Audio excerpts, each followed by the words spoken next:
Oke, terima kasih. Salam sejahtera, semangat semuanya. Eee, Hari ini perkenalkan ya, saya Rifki Rizal Derian dari SSCX. Hari ini saya ingin berbagi terkait dengan sebuah konsep ya, Total Flow Management. Ini adalah sebuah pendekatan strategis yang menggabungkan prinsip Lean dan supply chain. Jadi ini adalah dua best practice dari ranah yang berbeda. Namun kalau dari dua best practice yang berbeda ini, kalau kita gabungkan ini akan memberikan manfaat strategis yang luar biasa ya. Jadi bagaimana kita bisa melihat ada cara pandang lain lah terhadap supply chain. Jadi ini tidak untuk menggantikan yang lama, tapi memberikan perspektif tambahan sehingga kita bisa memiliki perspektif yang lebih luas. Karena di dalam lean thinking ini ada satu cara berpikir yang sedikit berbeda. Sehingga nanti kalau filosofi, jadi ini filosofi yang sebelah kanan lah anggap ya. Nah, yang supply chain ini sebelah kiri. Ini kalau kita gabungkan, satu ada sisi yang saling melengkapi, dan kemudian ke depannya bisa jadi akan mengubah cara kita berpikir juga. Karena begitu mindset-nya berubah, ini akan memberikan apa ya, ibaratnya metodologi, teknologi juga kemudian akan menyusul mengikuti mindset yang kita pegang gitu ya. Jadi ini adalah sebuah pendekatan terintegrasi antara keduanya. Nah, ini secara profil saat ini memang saya di SSCX Internasional dengan sedikit berbagai background lainnya. Jadi di SSCX saya sebagai CEO, kemudian ada di satu consulting lain namanya Veda Praxis Professional Service. Di sana saya sebagai partner untuk innovation ya. Baik, ini kira-kira daftar isi secara garis besar ya, Bapak Ibu semua. Jadi bagaimana best practice supply chain ini singkat aja. Kemudian mungkin dari lean operation saya sedikit agak menyentuh di situ karena memang ini yang menjadi dasar pemikiran yang akan kita coba terapkan dalam supply chain management. Dan kemudian di bagian kedua, bagaimana kemudian dua best practice ini kalau kita kombinasikan ya ini akan menciptakan satu kondisi total flow ya namanya, kondisi total flow. Ini suatu kondisi ideal yang ingin kita peroleh nanti pada saat kita mengintegrasikan kedua hal tersebut. Yang berikutnya kemudian peta jalan implementasinya gimana dan kira-kira tantangan desain total flow itu seperti apa. Karena memang ada disebut batasan bukan batasan industri ya. Ada industri-industri yang memang di luar manufacturing yang memang punya karakteristik secara khusus ya. Nah, sehingga sebenarnya bukan batasan kalau saya melihat, tapi bagaimana kita bisa secara kreatif mengadopsi prinsipnya. Jadi prinsipnya tetap bisa kita adopsi untuk bisa kontekstualisasinya ke industri. Nah, ini yang kemudian menjadi ranah kreativitas kita lebih lanjut. Baik, untuk supply chain management ini sudah cukup clear, Bapak Ibu semua sudah cukup advance di bidang ini.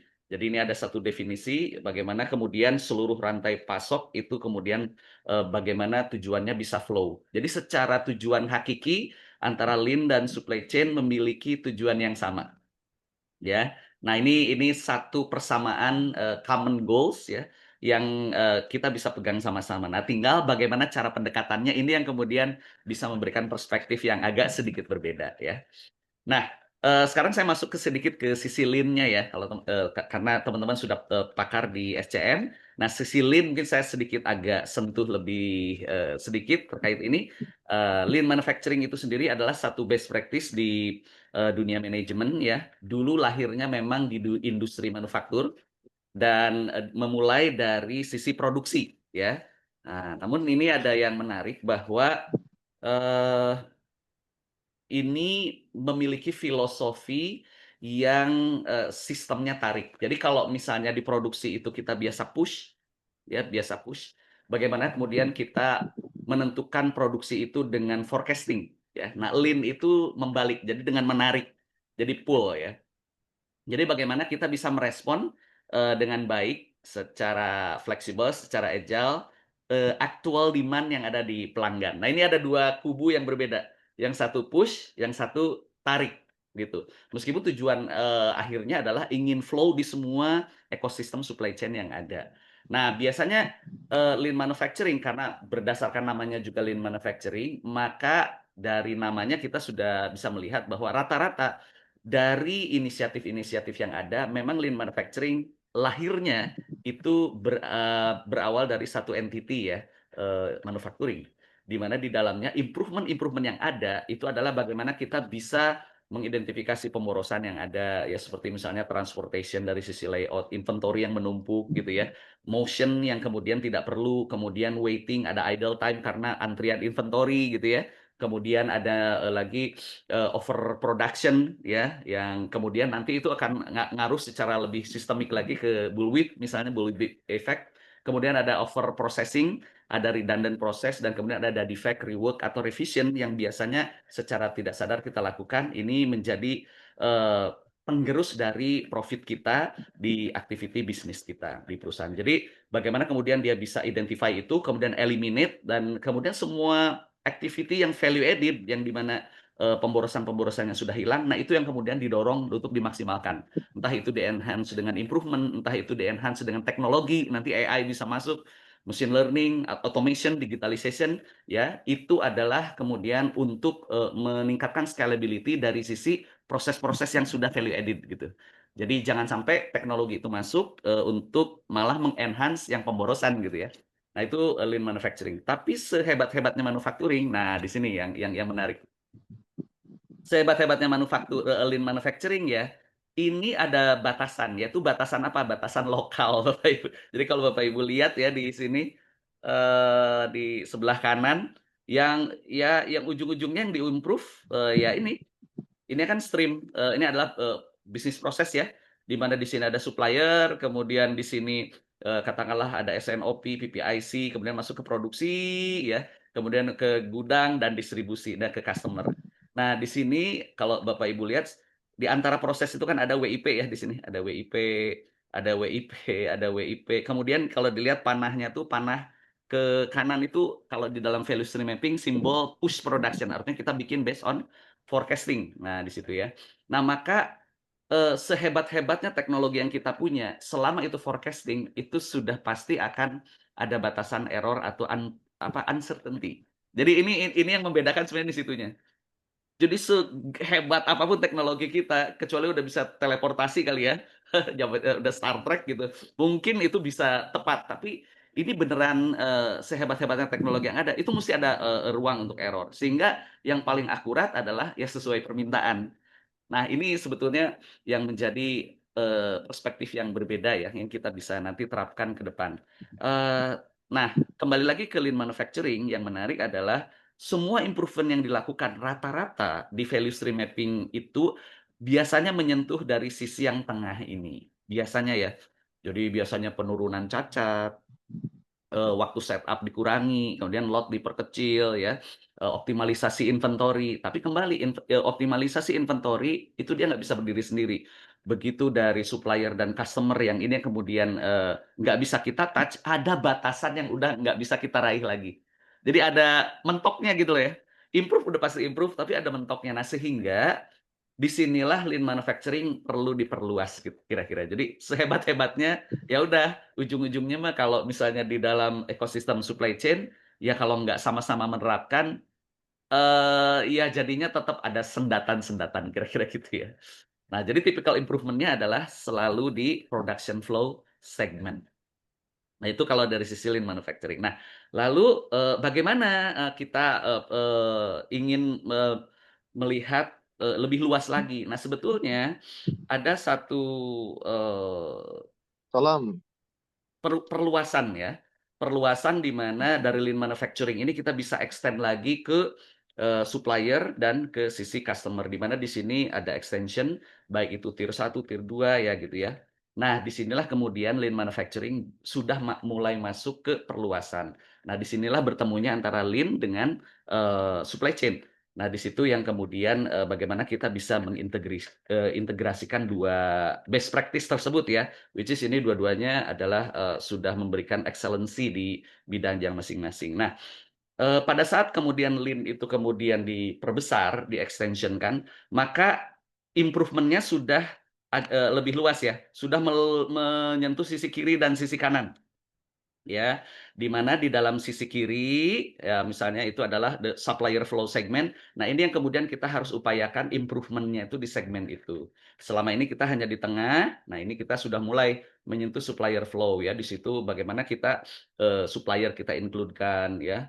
Kita atur storage area, raw materials, transportasi, purchasing activities. Nah, itu semua menjadi bagian dari improvement-improvement yang dilakukan. Demikian juga bagaimana dengan di sisi customer, bagaimana agar leveling production, kepastian order dan lain sebagainya, transparansi itu kemudian itu juga bisa kita improve sehingga ya flow-nya yang tadinya hanya ada flow di internal saja menjadi flow secara total. Kira-kira gitu ya. Garis besarnya bagaimana konsep total flow ini bisa diterapkan di sepanjang rantai supply kita. Nah, jadi lean supply chain itu adalah sebenarnya upaya dari penggabungan dari keduanya, di mana ini ada dua ya, entah lean-nya yang diperluas ke seluruh jaringan supply chain, atau ya di supply chain-nya yang juga di-lean-kan. Jadi dua sisi perspektif itu yang bisa kita lihat eh, sebagai part dari improvement metodologi selanjutnya. Oke, baik. Nah ini satu satu hal yang memang dituju oleh lean supply chain, bagaimana kita itu bersama-sama supplier itu, punya, kerjasama dan kolaborasi yang menyeluruh, sehingga pada saat kita melakukan total flow management, ini menjadi satu hasil yang win-win untuk ekosistem gitu ya. Jadi kebanyakan ya maksudnya anggaplah di masa depan ya, pricing itu udah makin ditekan gitu ya. Nah biasanya biasanya, wah kita margin kudu tetap supplier yang kita tekan. Nah ya, jadi di sini ada margin marketing, ya itu, ya selama order kita masih banyak, pasti ya mungkin mereka masih mau, tapi kan udah menggerutu juga ya. Udah ibaratnya, psikologinya juga udah mulai, challenging lah. Apalagi kalau misalnya, yang namanya tekanan atau, pricing di future itu kan, itu juga uncertain juga ya, tekanan untuk semakin efisien juga akan semakin ada. Nah ini yang kemudian kalau kita cuman mau ngambil untungnya sendirian ya, tanpa supplier kita ikutan, ini juga dalam jangka panjang, menjadi challenge. Nah, maka sebenarnya konsepnya bagaimana kita bisa win-win untuk ekosistem. Jadi kita kerjasama sama semua, rantai, yang kita, kita huni bersama ya, untuk semuanya itu bisa efisien, ya. Nah, itu yang kemudian, semuanya senang, ya. Nah, ini sedikit, contoh ya, bagaimana, value stream itu kita perluas ya. Jadi ini sudut pandangnya kebetulan value stream, kita gunakan pemetaan di mana antara company A, company B, company C, ini adalah satu, rangkaian, supply chain ya, di mana pada saat kita petakan, nah ini sedikit ada penjelasan simbol, ini tanda panah ke kanan itu adalah satu contoh production yang sifatnya push ya, artinya kita push. Dan di sini setiap company, antara company A, B, dan C itu mengandalkan dari 2 informasi ya, satu forecast dan order aktual. Nah, di sini kemudian ada selisih dari sisi, apa ya, forecast accuracy ya. Nah, di mana customer real itu hanya bisa juga memberikan forecast dan order aktualnya ke company C. Nah, dari company C ke B ke A itu udah makin jauh tuh rentang informasinya, sehingga, ketepatan kita dalam bisa, memenuhi order itu terkait dengan stok yang juga harus disiapkan itu menjadi sulit ya. Ini jadi memang tipikal pada saat kita gunakan forecasting, udah pasti bullwhip-nya akan kencang gitu. Jadi memang, banyak silo-silo ya. Dan juga ini kalau kita lihat di setiap, company pun, ini ada blocking-blocking, production control-nya sendiri-sendiri. Intinya, ya udah ini kalau terjadi maka akan, total flow tidak akan terjadi. Nah, lalu berikutnya adalah bagaimana kalau misalnya di-improve ya. Nah, di sini sebetulnya lean manufacturing sudah mulai dilakukan. Jadi upaya improvement yang dilakukan katakanlah company A, company B, company C, ya itu melakukan improvement lean manufacturing-nya di tempatnya masing-masing gitu ya. Jadi ceritanya nih saya tambahkan simbol gitu ya. Di company A gitu ya, ya dia pakai improvement, pakai lean. Di company B ya pakai Lean juga. Di company C juga demikian. Nah, sehingga masing-masing ini sudah mulai melakukan improvement secara silo per entity ya. Nah, secara internal sudah ada manfaat-manfaat yang diperoleh itu sudah pasti. Namun memang apa namanya, masih ada noise antar entity di mana, apa namanya, requirement atau demand antar entity itu dari C ke B, dari B ke A ya, dari customer ke C, ya itu juga sama. Masih, butuh tebak-tebakan. Ada sisi error yang memang secara alamiah harus kita terima dari sistem push itu sendiri. Nah, kemudian, lakukan improvement di tahap lanjutnya seperti apa misalnya. Nah, ini sebagai contoh saja bahwa sekarang antar entity sudah mulai melakukan tarian bersama. Jadi kalau tadi nari masing-masing ya, ini B improve sendiri di sini, C improve pakai lean manufacturing di sini, kemudian company A juga improve, untuk, di site-nya sendiri gitu ya. Tapi satu sama lain nggak sinkron, masih ada noise. Nah, di future state yang kedua, di improvement tahap selanjutnya, sebenarnya diharapkan ini tariannya sudah tarian bersama. Makanya teman-teman kalau di dalam simbol value stream mapping, di sini sudah mulai berubah simbolnya ya, Bapak Ibu. Ya, kalau di sini kalau diperhatikan ini ada tanda panah, artinya push ya. Push ke kanan, ke kanan. Jadi kita tetap ngandelin forecasting. Nah, di sini sudah sistemnya milk run. Jadi sudah pull. Jadi di sini sudah mulai berdasarkan demand. Nah, di sini push diganti dengan pull, terus ada Kanban di masing-masing ini ya, masing-masing company yang ibaratnya men-trigger produksinya berdasarkan dari aktual demand yang diberikan oleh company setelahnya. Nah, di sini lean manufacturing di masing-masing akan lebih dahsyat lagi terasanya dan noise demand antar entity ini sudah bisa jauh-jauh lebih kecil. Nah, Mohon ini maaf, Pak Rifki, ya, 3 menit lagi ya, Pak. siap siap. Oke. Nah, di sini menarik, Bapak Ibu, memang di sini kan ini milk run ya, artinya begitu ada order pengiriman lebih sering ya. Memang akan ada biaya tambahan ya Bapak Ibu. Tapi menariknya begitu meskipun kita biaya tambahan udah, sering ngirim ya sesuai order customer, kita harus bolak-balik, tapi secara hitungan overall, inventory juga turun ya, kemudian, kualitas naik, biaya admin, biaya gudang dan semuanya turun, sehingga total-total kita nambah 8 juta ini hanya untuk contoh saja. Nah, kemudian kita bisa saving yang lain-lain. Nah, yang terakhir adalah ini adalah bagaimana future state ketiga, di mana ya ini selain yang tadi ya, bahkan kita satukan di satu kolokasi, di mana di tahap sini kompleksitas logistik sudah dikurangi antar entity, jarak dipersingkat secara signifikan, biaya logistik dan connectivity juga berkurang, ya, sehingga ibaratnya udah salah satu contohnya Toyota Supplier Park, kemudian ada juga di Tesla ya dengan Panasonic, itu sudah satu komplek.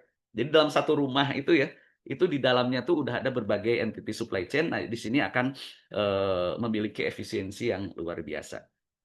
Nah, terakhir Bapak Ibu, bagaimana framework dan untuk memulainya? Nah, di sini sebenarnya ada tahapan ya Bapak Ibu. Jadi kita nggak bisa langsung seperti itu, tapi ada tahapan ya.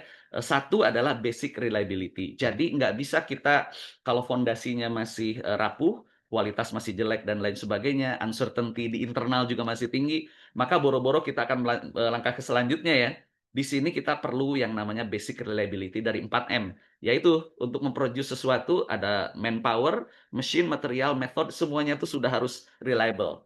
Kalau ini sudah bagus, baru bisa masuk ke tahapan kedua, yaitu ke production flow. Nah, di situ layoutnya dibenerin, borderingnya dibenerin, standardize worknya dibenerin, ya, SMED, bagaimana setup mesin dibenerin, dan kalau bisa lakukan automation untuk yang low cost, kita hajar dulu. Nah, kalau ini sudah bagus, baru kita masuk ke tahap ketiga, internal logistic flow. Di situ ada sistem supermarket, internal transport, ya, sinkronisasi, dan sudah ada Hejunka atau leveling production yang karena sudah mulai ada kerjasama dengan customer kita. Lalu baru berikutnya ke external logistic flow, di mana warehouse didesain, ada milk run, terus sourcing sudah mulai kita lakukan. Jadi kerjasamanya udah makin luas, makin luas, makin luas. Termasuk terakhir, kalau itu semua udah kuat, baru supply chain design bisa kita lakukan. Jadi ini bicara supply chain design, ini seperti contoh ya, kolokasi dan lain sebagainya itu adalah salah satu tahapan di level 5. Nah, dari sisi, tantangannya bagaimana? Tentu, Pak, ini, industri saya berbeda, saya oil and gas ya, kemudian saya adalah project yang sifatnya tuh, customize dan lain sebagainya.